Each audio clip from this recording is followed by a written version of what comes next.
Bienvenue pour ce culte du dimanche 12 décembre au Temple du Bouclier à Strasbourg.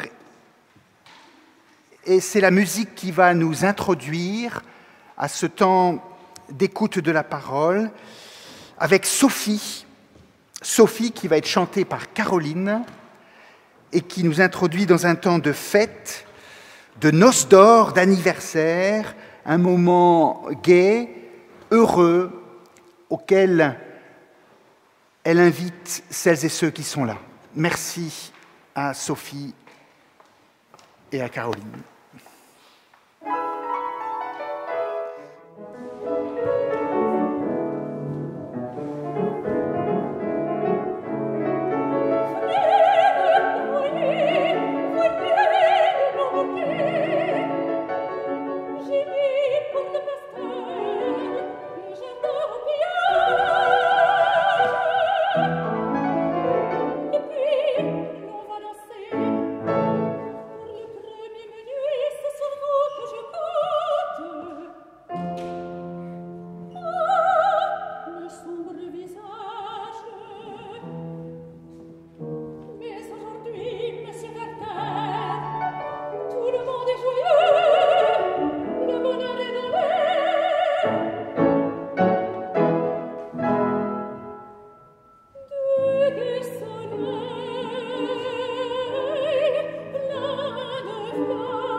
Ainsi, tout est dit en début de culte, c'est ce bonheur et cette joie à se retrouver, à être ensemble pour ce temps de parole, ce temps de chant, ce temps où, ensemble, nous nous mettons à l'écoute de partitions anciennes, mais aussi de textes anciens qui nous parlent de nous, du monde et de Dieu. Alors je vous invite à prolonger ce temps de joie en chantant aussi avec bonheur, Evenu Shalom Alerem. Je vous invite à vous lever.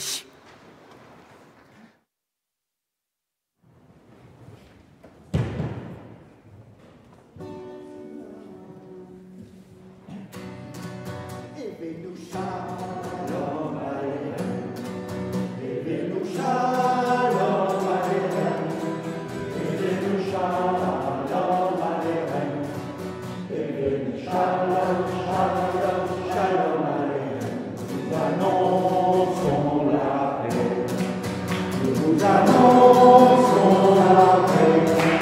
Nous vous annonçons la paix. Nous vous annonçons la paix, la paix. Shalom aleichem. Shalom, shalom, shalom. Shalom.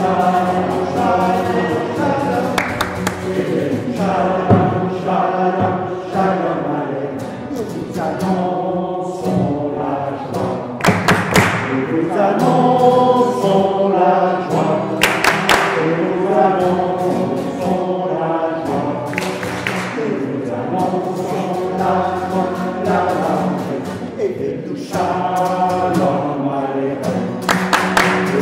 Aleichem.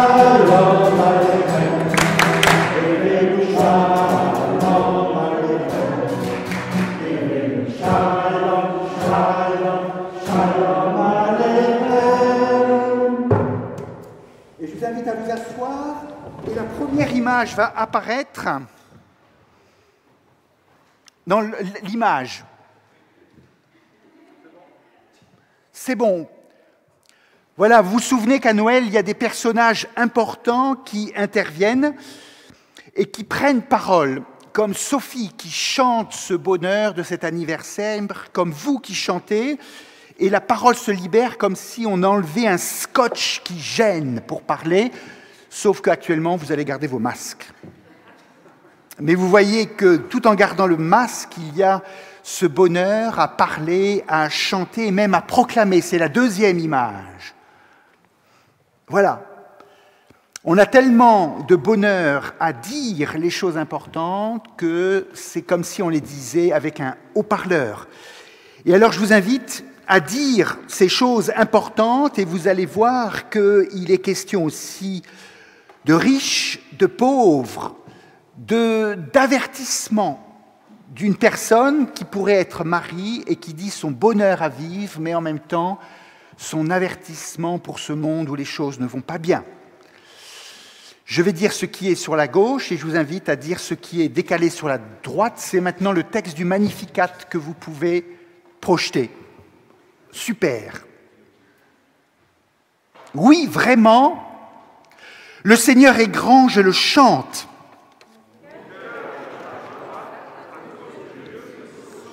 Il a fait attention à moi, sa servante, sans importance.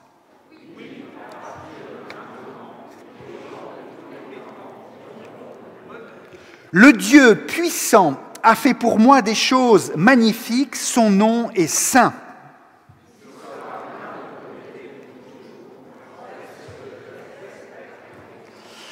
Il agit avec beaucoup de puissance, il chasse ceux qui ont le cœur orgueilleux.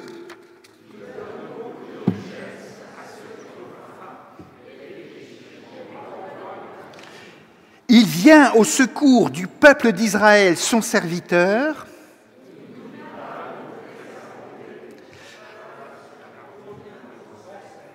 À Abraham et à sa famille pour toujours. Amen, Alléluia. Et nous prolongeons ce chant de reconnaissance et en même temps de parole sur le monde par le Alléluia.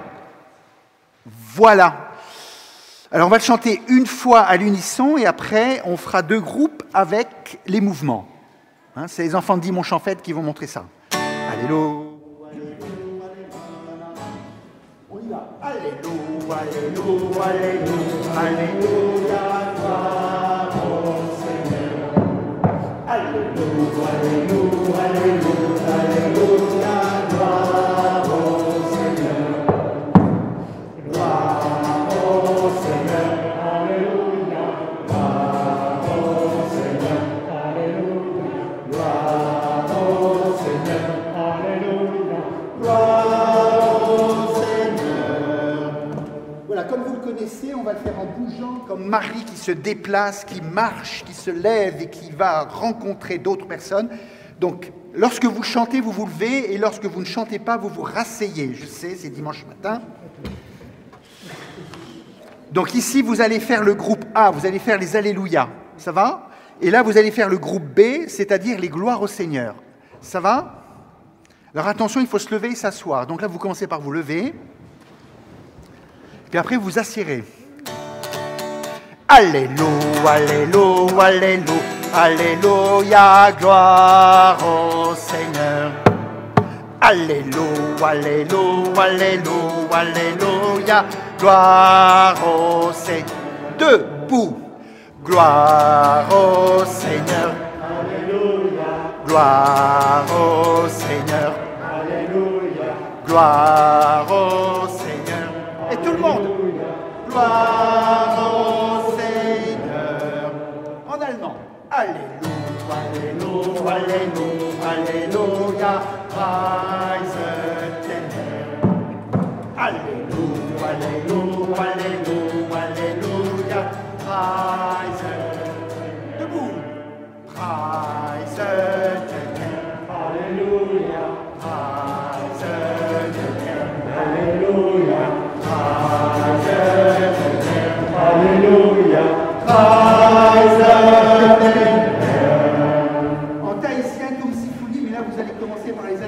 c'est vous qui ferez les tomes symphonie. Alléluia, Alléluia, Alléluia, Alléluia, tomes symphonie.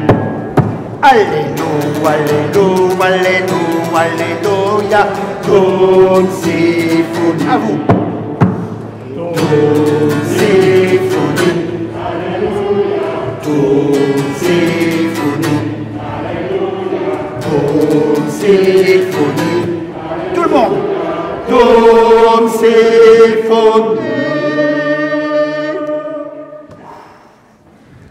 Vous pouvez vous asseoir.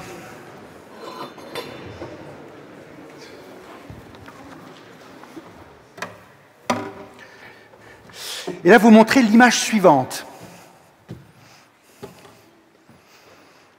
Voilà. Oh. Voyez-vous le début du culte et ce parcours où nous rappelons des choses importantes. La joie de se retrouver, le bonheur de prendre parole et de dire ce que l'on vit, de le raconter, de le chanter, de le bouger, de le danser, de dire merci. Tout commence par cette salutation et cette reconnaissance, dire merci.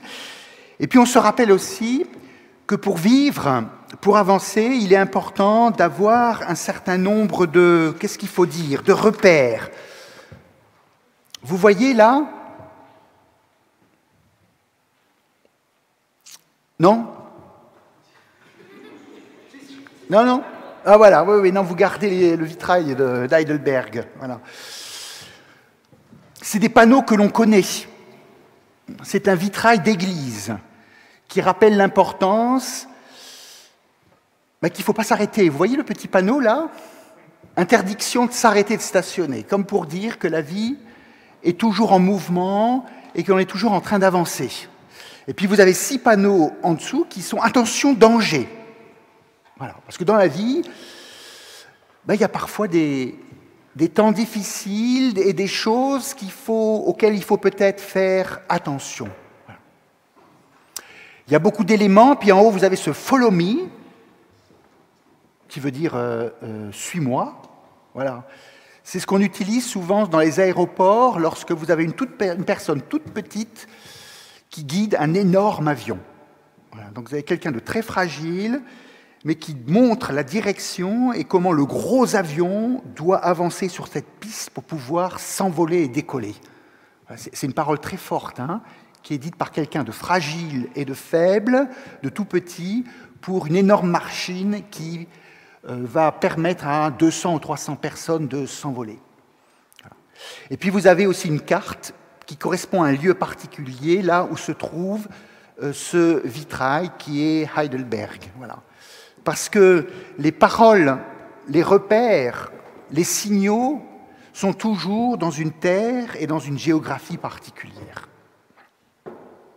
Alors je vous montre ce vitrail parce que cela illustre cette étape du culte où nous nous rappelons des paroles, des indications, des panneaux qui nous permettent d'avancer et de vivre les uns avec les autres, qui sont des paroles qui indiquent le danger, mais des paroles aussi qui disent de ne pas s'arrêter et qui indiquent une direction.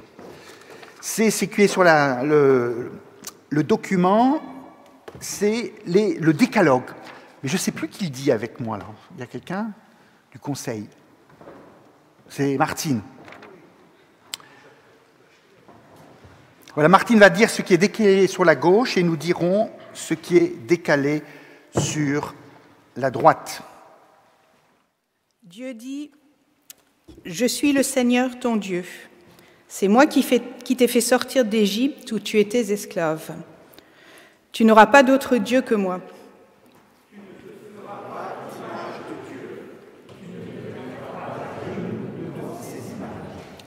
Tu n'utiliseras pas mon nom n'importe comment.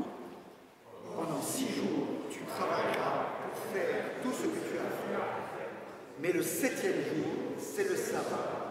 Personne ne doit travailler ce jour-là. Tu honoreras ton père et ta mère. Tu ne tueras pas. Tu ne commettras pas d'adultère. Tu ne voleras pas. Tu ne témoigneras pas faussement contre ton prochain. Tu ne convoiteras pas ce qui appartient à ton prochain. Et je vous invite à chanter. Non, je vous invite. Presque. Si, on va le faire, mais il y a une petite parole entre. Voilà. Vous avez vu le vitrail qui est sérieux, hein, avec ses repères, ses paroles, ses indications. Comme pour rappeler que pour avancer dans la vie, on attend beaucoup. On espère beaucoup. Et Dieu, dans ces 10 paroles, attend, espère beaucoup et met la barre très haut. Il met la barre très haut parce qu'il y a aussi, avec lui, beaucoup d'attente, beaucoup de confiance, beaucoup de tendresse. C'est là qu'il y a l'image suivante. Voilà. Non, hop, voilà. Oh. Vous voyez, c'est un père qui accueille, un monsieur qui accueille quelqu'un avec beaucoup de tendresse, avec beaucoup de confiance, avec les mains qui se posent comme pour accueillir, comme pour réconforter, comme pour bientôt relever. Et le peintre qui a fait ce tableau exprime ainsi, oui, comme un papa. Ouais, c'est comme un papa. Voilà. Mais si vous regardez de près, on rappelle classiquement que les 2 mains du Père sont à la fois une main d'homme et une main de femme. Comme si le peintre, c'est comme ça que je l'interprète, avait voulu dire que derrière ce personnage qui accueille, il y a à la fois une figure paternelle et maternelle. Voilà. Et ainsi, souvent, on représente Dieu qui accueille, qui réconforte, qui console et qui donne donc courage, qui donne confiance, car la confiance est contagieuse. Lorsque quelqu'un porte un regard positif, heureux, confiant sur moi, je prends confiance, je prends courage. Personne n'est trop petit, trop jeune, trop timide, trop sans expérience. Chacun est enfant, fils, fille, et a quelque chose à vivre, a quelque chose à dire, a quelque chose à faire. Lève-toi, prends ce chemin, prends cette route. Un regard positif et confiant est posé sur chacune et sur chacun. Un chemin vers la lumière qui traverse la nuit. Je vous invite à vous lever pour poursuivre le chemin avec ce chant. Voilà. Alors on chante chaque année à Noël. Je commence avec les enfants, puis on va le reprendre. Un chemin vers la lumière qui traverse la nuit, parcourant la terre entière.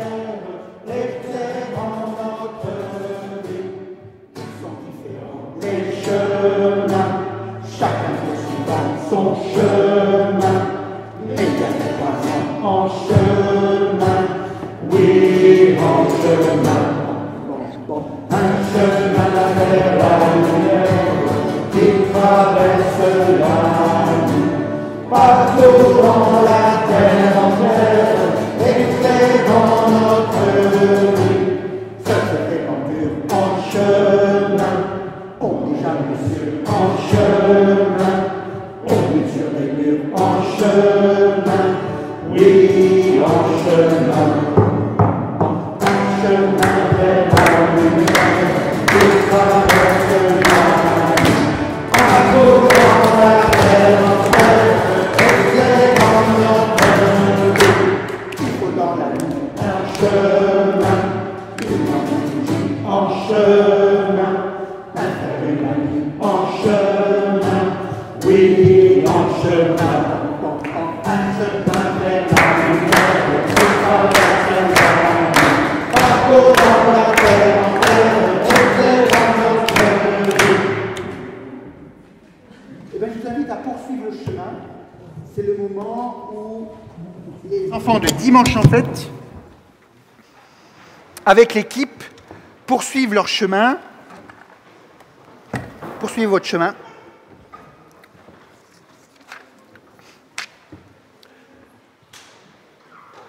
Alors on a vu déjà un personnage de Noël, Marie. Nous, on va voir un autre personnage qui s'appelle Jean-Baptiste.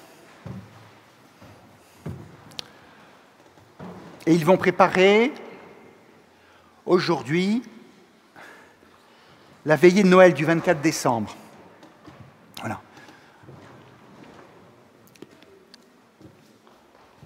Et les enfants qui ne pourront pas être là le 24, parce que c'est aussi ce temps où l'on circule, où l'on se visite, on va voir la famille, et bien ceux qui ne pourront pas être là le 24 au soir seront filmés, puisque grâce à l'équipe technique, on peut maintenant projeter même des films. Marie, ils vont voir aussi l'âne, Hérode, des bergers, des mages. Et ce matin, les textes proposés à la lecture pour ce dimanche 12 décembre concernent un autre personnage, à la fois très proche de Jésus, mais un peu éloigné, celui qu'on appelle le cousin, et qui est Jean-Baptiste. Et là, c'est la prochaine image. Non ? Vous n'avez pas l'image d'abord ? Oh, voilà. Voilà Jean-Baptiste. Alors j'aurais pu montrer le Jean-Baptiste du retable d'Issenheim, hein, que vous avez tous en tête, vous savez, mais il est un peu torturé, je trouve, avec ce doigt, et c'est un tableau qui reflète aussi son époque de souffrance. Et je préfère vous montrer celui de Léonard de Vinci. Vous voyez, entre lumière et obscurité, où le doigt classique, la main classique de Jean-Baptiste montre quelque chose ou quelqu'un d'autre, parce qu'il est celui, dans les traditions et dans les tableaux, qui montre, qui indique un chemin, qui indique une autre personne. Voilà. Et là, vous voyez Léonard de Vinci, ça fait partie des 3 tableaux qu'il a emmené avec lui en France, avec tous ses manuscrits. Il y avait celui-là, la Joconde, et puis je crois qu'il y avait Sainte-Anne aussi. Voilà. Et c'est un tableau pour lequel il a mis du temps. On parle de dizaines d'années pour qu'il prenne forme et qu'il arrive à ce chef-d'œuvre. Voilà. Alors il est plus joli au Louvre quand même. Hein ? Est-ce un homme, est-ce une femme ? Qui parle ? Et ce sourire. On voit quelqu'un de confiant qui invite à aller vers la lumière ou à partager l'obscurité. Voilà. Alors je vous invite à écouter maintenant le texte proposé pour aujourd'hui dans l'évangile de Matthieu, avec en arrière-fond ce personnage. En ce temps-là, Jean-Baptiste parut dans le désert de Judée et se mit à prêcher. « Changez de comportement, disait-il, car le royaume des cieux s'est approché. » Jean est celui dont le prophète Ésaïe a parlé lorsqu'il a dit « Un homme crie dans le désert, préparez le chemin du Seigneur, faites-lui des sentiers bien droits. » Bande de serpents, qui vous a enseigné à vouloir échapper au jugement de Dieu qui est proche? Montrez par des actes que vous avez changé de mentalité et ne pensez pas qu'il suffit de dire en vous-même « Abraham est notre ancêtre ». Car je vous déclare que Dieu peut utiliser les pierres que voici pour en faire des descendants d'Abraham. La hache est déjà prête à couper les arbres à la racine. Tout arbre qui ne produit pas de bons fruits va être coupé et jeté au feu. Moi, je vous baptise avec de l'eau pour montrer que vous changez de comportement, mais celui qui vient après moi vous baptisera avec le Saint-Esprit et avec du feu. Il est plus puissant que moi. Je ne suis même pas digne d'enlever ses chaussures. Il tient en sa main la pelle à vanner et séparera le grain et la paille. Il amassera son grain dans le grenier, mais il brûlera la paille dans un feu éternel.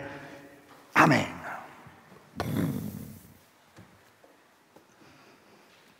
Vous voyez qu'entre le texte biblique et le tableau de Léonard de Vinci, il y a comme un écart. On ne voit pas trop ce personnage dire un tel discours de jugement, voire de condamnation et de feu éternel. Peut-être que chaque lecteur, chaque artiste voit et interprète les personnages à partir de son propre vécu, et que Léonard de Vinci voulait mettre l'accent plutôt sur cette invitation, cette confiance à voir, à découvrir celui qui vient après. C'est pourquoi je vous propose un autre tableau, c'est le suivant. Voilà. Vous voyez, coloré. On est un peu plus tard, là, on est à la fin du XVIe, en Italie, c'est Francesco Bassano. Voilà. Et là, on devine beaucoup de personnages autour de celui, vous avez toujours la main, voilà, qui parle, qui se penche, qui indique. Il y a des riches, il y a des pauvres. Certains semblent intéressés, et si on s'approche, on voit que d'autres semblent s'endormir, d'ennui, d'incompréhension. En tout cas, c'est réel. Hein, et ça ressemble aux gens de l'époque de Bassano, le XVIe. Voilà. Pour le peintre, il est important de montrer, et donc de dire, que Jean-Baptiste s'adresse aux gens de son époque. En fait, c'est le sens d'un texte. Le texte n'est pas là pour nous donner une information sur le passé, pas uniquement, mais aussi pour parler aux gens de l'époque. C'est pourquoi, en fait, ce sont des Italiens du XVIe qui écoutent, qui n'écoutent pas, qui s'interrogent, qui se questionnent, qui approuvent, qui désapprouvent.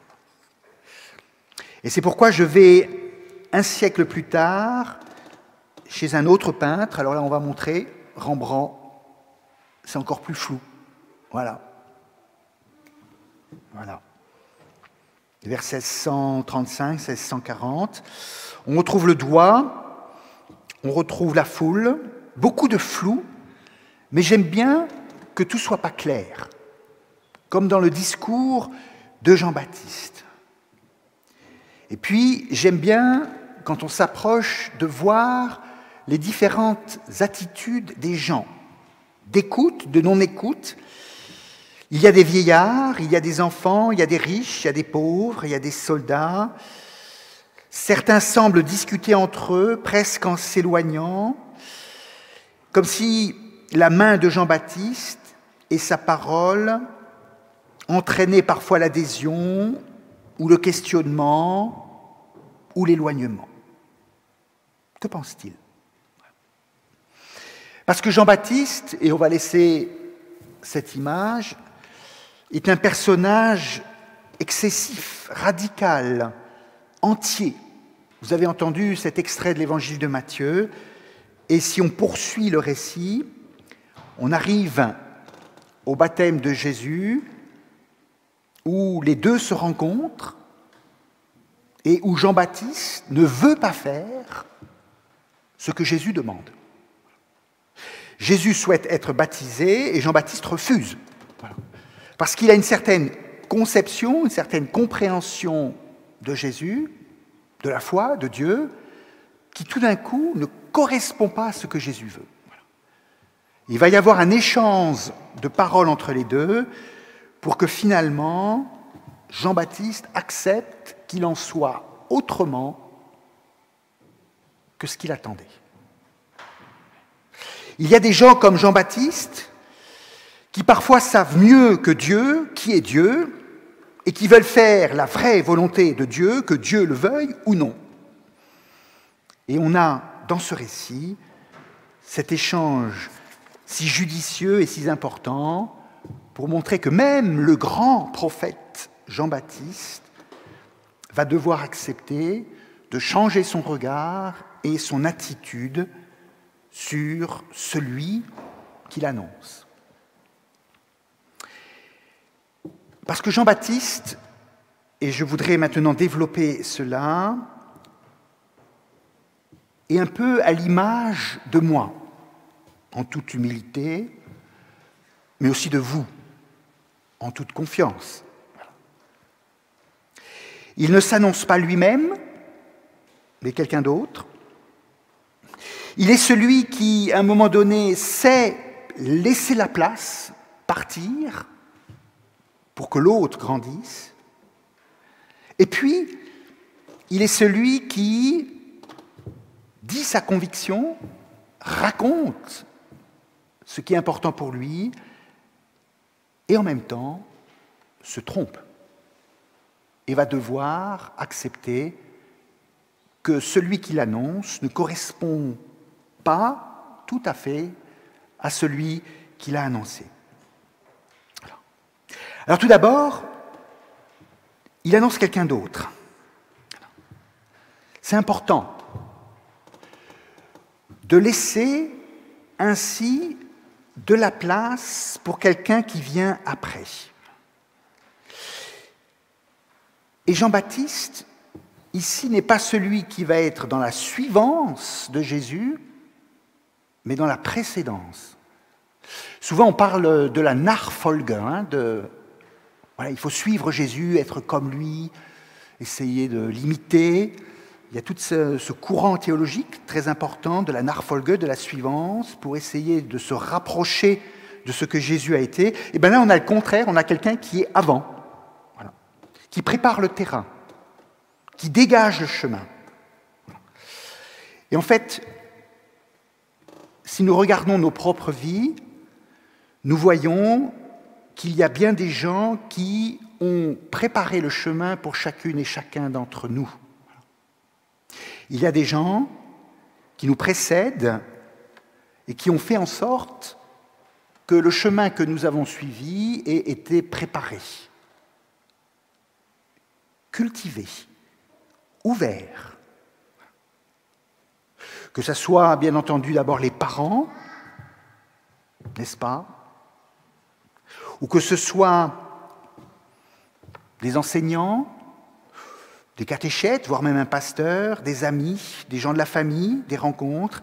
Il y a des gens qui nous précèdent et qui préparent le chemin pour que nous puissions grandir et à notre tour cheminer. Et puis, ils ont aussi cette sagesse à un moment donné de se retirer. Jean-Baptiste est celui qui va laisser la place. Il part. Il laisse l'autre grandir. Et en fait, c'est aussi mon expérience et je pense la vôtre. À un moment donné, ceux et celles qui nous ont précédés nous ont dit maintenant, vas-y, prends ta place, marche. C'est à toi d'avancer, de jouer, de travailler et de vivre. Vous savez, il y a cette très très belle image de l'enfant que l'on accompagne en lui donnant la main pour qu'il marche et puis à un moment donné, pouf, on lâche. Et les parents se reculent et l'enfant continue à avancer. Ça arrive, ça, hein? Voilà. Parfois, il tombe. Voilà.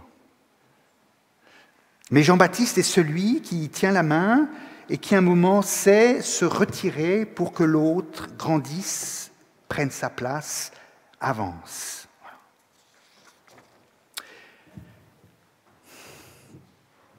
Et puis, c'est l'expérience de la confiance, en fait.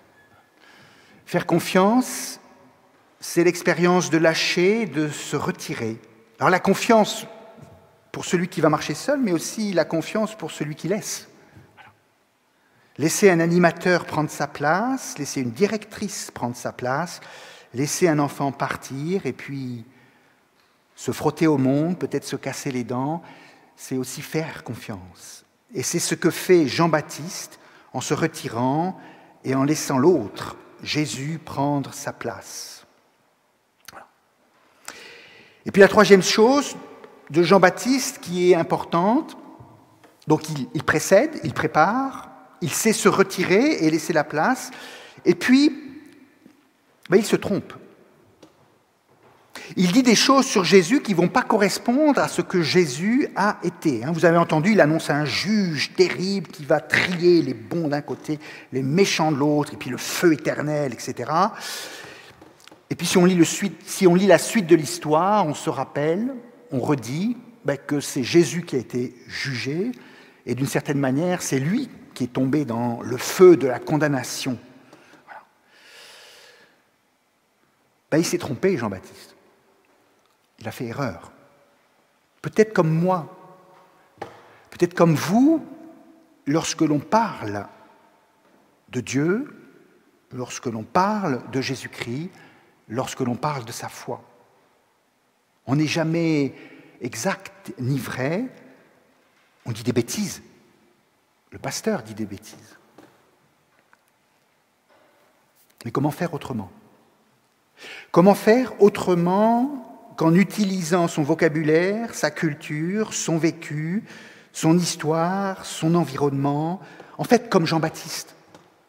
Jean-Baptiste a une espérance, il a une attente, il a une confiance qu'il va exprimer avec ce qu'il est, avec ce qu'il vit, avec ses forces, avec ses fragilités, avec ses hésitations, ou peut-être son trop-plein de convictions, mais il se risque, il le dit, il se raconte, il raconte.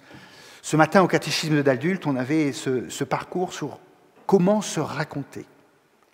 Comment dire ce que l'on a reçu, ce que l'on croit, ce que l'on vit, comment le transmettre autrement qu'avec son corps, avec sa culture, avec son langage, avec sa philosophie, avec ses hésitations, avec ses questions, avec ses convictions, avec peut-être ses dérapages, ses erreurs. Vous connaissez peut-être ce tableau, cette tenture, je ne l'ai pas trouvé sur Internet, c'est pour ça que je ne vous l'ai pas envoyé. Vous savez, vous avez une grande représentation de Jésus suivant les différentes cultures. C'est un tableau, une tenture qui a été développée par le service des missions il y a une dizaine d'années, ou 20 ans, où l'on voit que, finalement, chaque église, chaque culture, chaque époque présente Jésus d'une certaine manière à partir du regard et du vécu de chacune, chacun. Voilà. Alors il y aura un Jésus indien, un Jésus africain, un Jésus dans son igloo, dans le froid, un Jésus un peu de l'Est, un Jésus un peu révolutionnaire, un Jésus qui correspond à chacune, chacun dans son vécu. Voilà. Mais c'est peut-être là aussi que c'est important de se rappeler cette parole de Jean-Baptiste. À un moment donné, il parle, il s'exprime, il se risque, il annonce, il se raconte. Il s'engage. Et il est en tension entre les trois éléments classiques de la foi, où il essaye de se raconter, de dire les choses avec ses mots, avec sa confession de foi, vous savez, un peu intellectuelle, la confession de foi, comme on va dire tout à l'heure. En même temps, il a de l'émotion, du vécu, du palpable, du subjectif. Il va y avoir de l'eau, de la colère, peut-être de la tendresse, comme on a vu tout à l'heure, c'est-à-dire de l'émotion, parce que c'est cela aussi, la vie avec Dieu. Et puis il y aura aussi de l'engagement, de l'appel à la conversion, de l'appel à changer les choses, à modifier les choses. Et Jean-Baptiste, dans ces quelques versets, ces quelques chapitres, oscille ainsi entre à la fois l'émotion forte, le subjectif, le vécu, l'intellectuel, l'expression, la manière de dire, de parler, et puis l'engagement. Il va y perdre la tête d'ailleurs. Vous connaissez la suite de l'histoire. Il va mourir. Voilà Jean-Baptiste avec toute cette fidélité et qui nous rappelle que la fidélité n'est pas tellement de recopier ce que d'autres ont fait, mais de le transformer, de le reproduire, d'engendrer autrement. Le temps de Jean-Baptiste est à la fois une histoire de transmission, mais aussi une histoire d'innovation, d'engendrement d'un monde nouveau, d'attente et d'engagement. On est à l'ouverture de Noël. Alors je vous invite, puisque j'utilisais la métaphore des parents, vous arrivez à remettre l'image de Léonard de Vinci, là, le beau confiant. Voilà.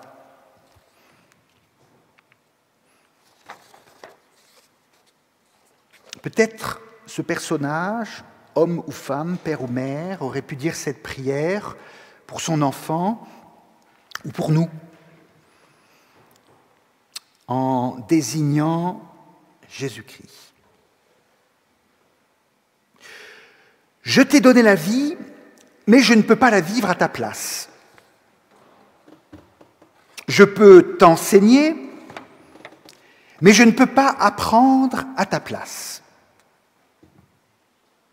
Je peux te montrer ce qui, selon moi, est bien, mais je ne peux pas faire le bien à ta place. Je peux te dire ce que je crois, mais je ne peux pas écouter et participer à ta place. Je peux te transmettre les mots, la musique, le langage pour découvrir le monde, la vie, Dieu, mais je ne peux pas vivre, marcher à ta place.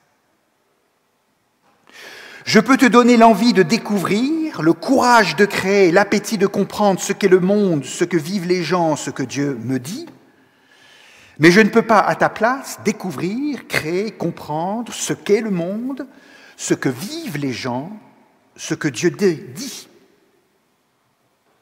Je peux prier pour toi, mais je ne peux pas parler à Dieu à ta place.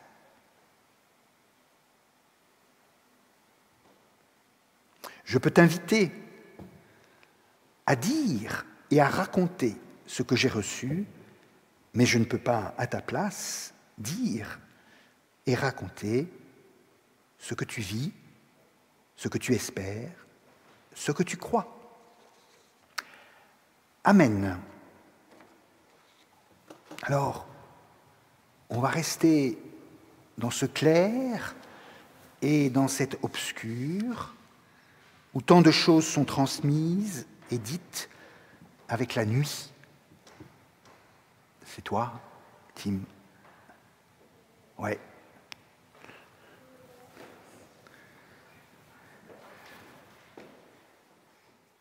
Qui va dire et raconter en chantant.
Je vous invite à prolonger ce chant, cette parole, avec la confession de foi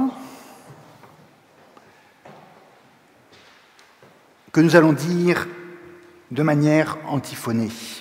Merci Martine.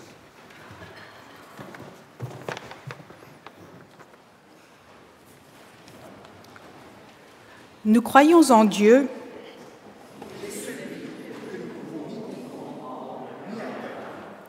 celui qui nous dépasse infiniment, nous environne de sa tendresse. Nous soutient nos préférences et nos amis de son amour. Nous croyons en Dieu, il se rencontre partout. Dans la réflexion et la prédication. Dans l'histoire, dans la nature, dans l'art. Il s'est donné dans celui qui s'est approché de nous.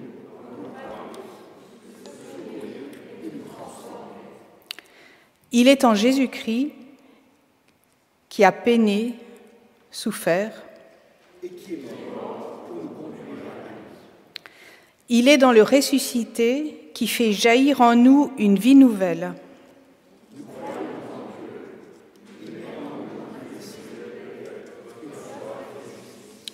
Le goût du service, la compassion du prochain.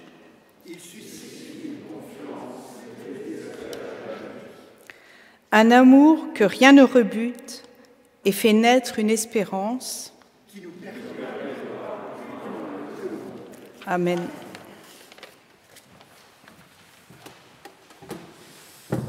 Comment te reconnaître? Je vous invite à rester debout pour chanter les 3 strophes de ce cantique de l'Avent.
Je vous invite à vous asseoir.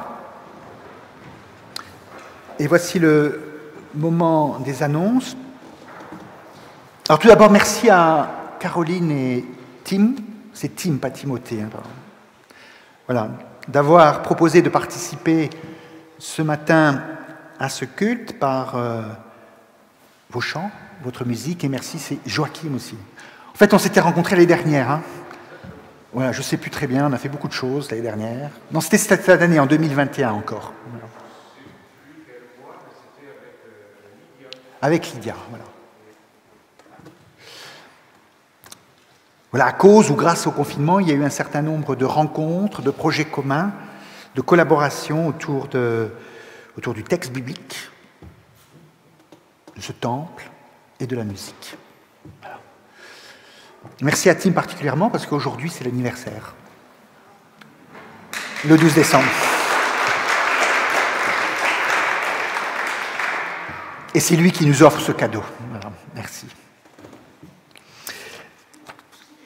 Voilà, il y a dimanche en fête jusqu'à 16h. Et puis vous avez les annonces, donc les cinéphiles du bouclier.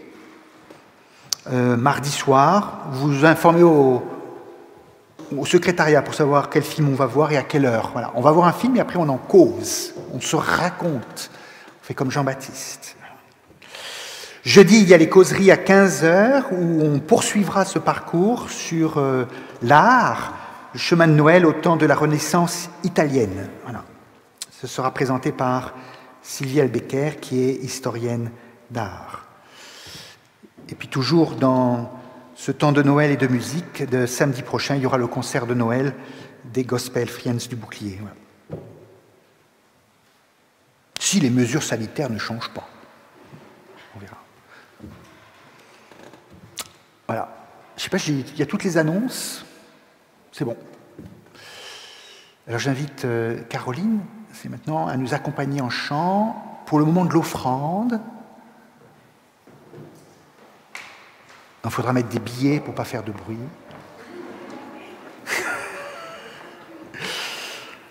C'est Maria, hein, cette fois-ci. Comment? C'est Manon. Bon. Merci.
Excuse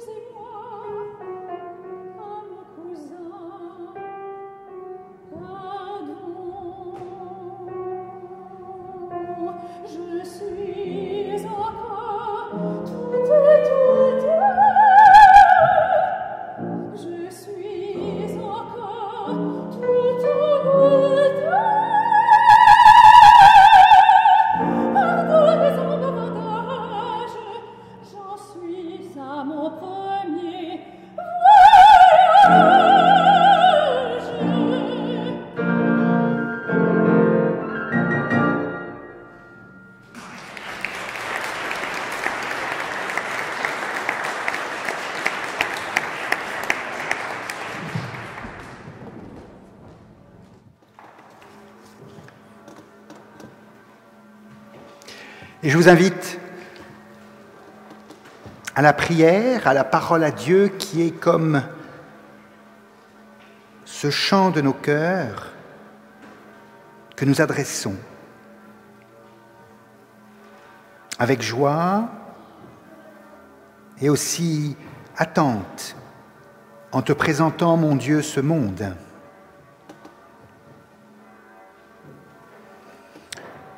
Donne-nous de savoir partager ce que nous avons d'important, d'essentiel, notamment cette joie, ce bonheur, afin que partout puisse être reçu de la beauté et de la bonté. Nous te présentons ce monde si loin et si proche, avec ces lieux de lutte, de labourage, pour faire avancer le partage et la justice.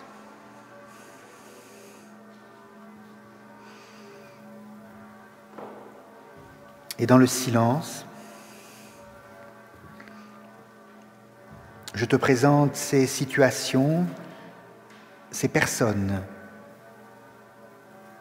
que je porte plus particulièrement dans mon cœur, dans mes engagements, dans ma confiance.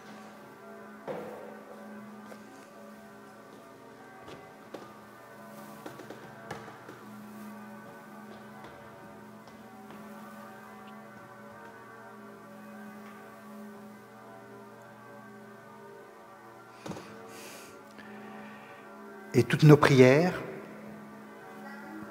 sont alors dans la prière de Jésus qui a dit « Notre Père qui es aux cieux, que ton nom soit sanctifié, que ton règne vienne, que ta volonté soit faite sur la terre comme au ciel. Donne-nous aujourd'hui notre pain de ce jour.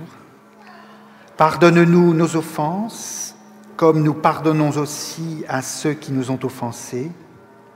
Et ne nous laisse pas entrer en tentation, mais délivre-nous du mal, car c'est à toi qu'appartiennent le règne, la puissance et la gloire pour les siècles des siècles. Amen. Et je vous invite à vous lever pour recevoir la bénédiction et chanter d'un arbre séculaire.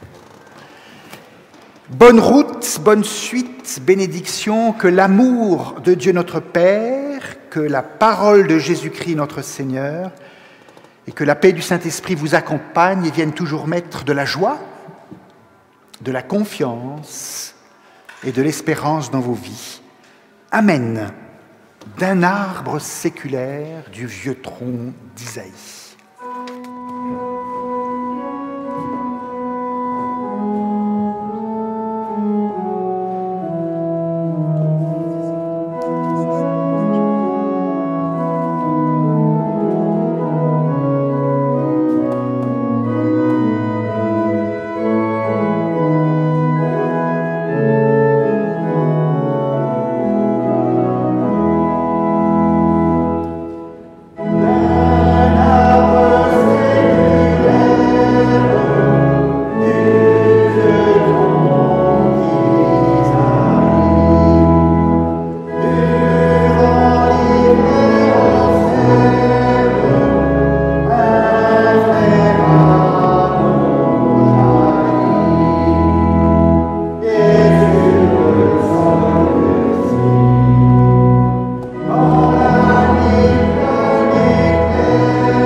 semaine.